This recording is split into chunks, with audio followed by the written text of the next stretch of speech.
Good morning, class 9. I hope you all have written the questions which I sent you in my last video. Let us continue with the topic, with the chapter now. As we discussed, there are three main components of the cell.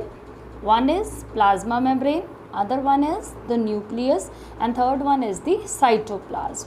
Now, what is cytoplasm and what are the various cell organelles? The fluid content, which you have seen that I have marked with the dots, is called the cytoplasm. This cytoplasm, it contains many minute structures which are known as cell organelles, which actually carry out different functions. So the question arises, what are the cell organelles? These are small membrane bound structures which have their specific structure, means all of them differ in the structure and they perform a specific function within the cytoplasm are called cell organelles. All these structures, all these minute structures may be bounded by the membrane and they have a specific structure and they perform a specific function. These cell organelles are mitochondria, plastids, Golgi apparatus, lysosomes, endoplasmic reticulum, etc.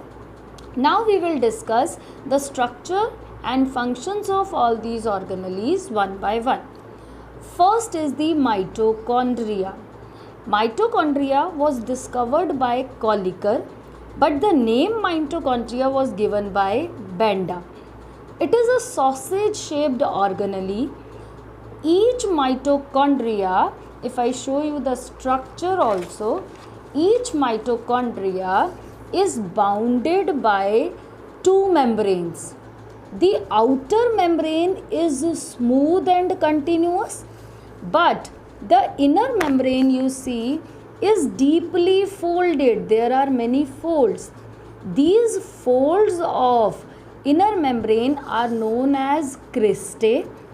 These folds are studded with many oxysomes. These oxysomes are also known as F0, F1 particles.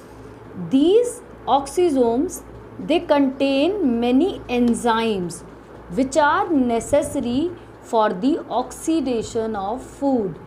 The food which gets digested in the body gets converted into glucose.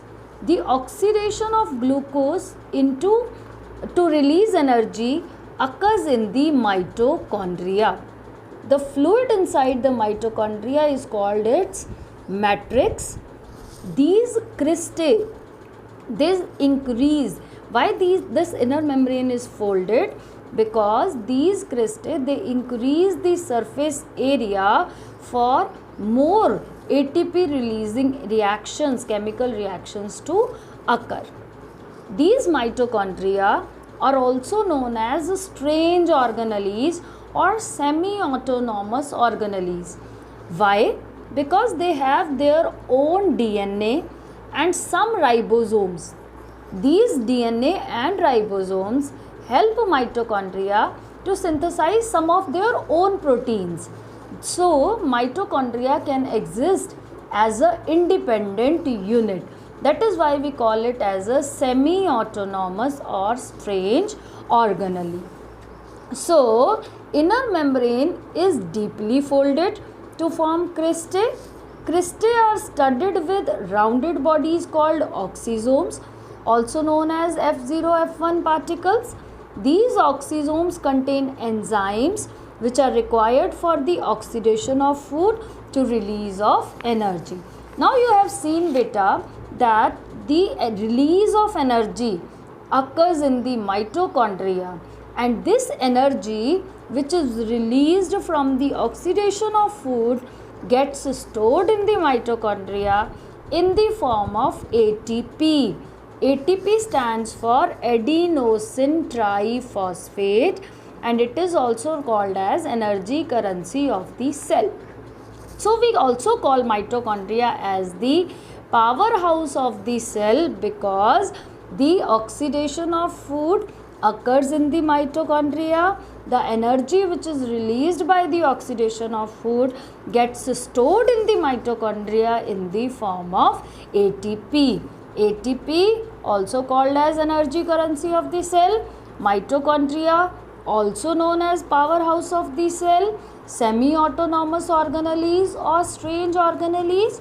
So, 3 questions. Why mitochondria are called as semi-autonomous or strange organelles? Why mitochondria are known as powerhouse of the cell?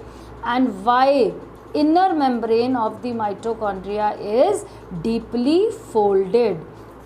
These all are the related questions which I am going to discuss tomorrow. Thank you.